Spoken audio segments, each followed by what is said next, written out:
Sunt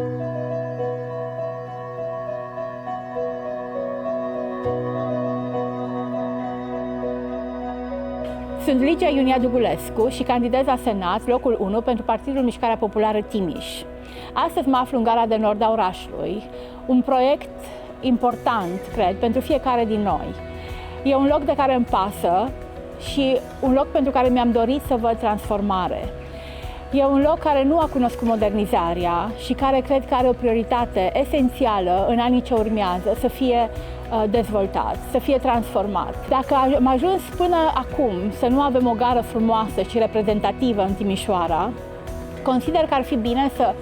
angajăm cât mai mulți specialiști pentru a găsi o soluție de a muta gara în afara orașului Timișoara, astfel încât odată cu obținerea acestui nou proiect, o gară frumoasă și modernă, să putem să avem și un trafic mult mai liber, astfel încât să nu mai fie blocaje la toate trecerile de cale ferată pe care le avem în oraș, datorită faptului că liniile ferate împart orașul în două.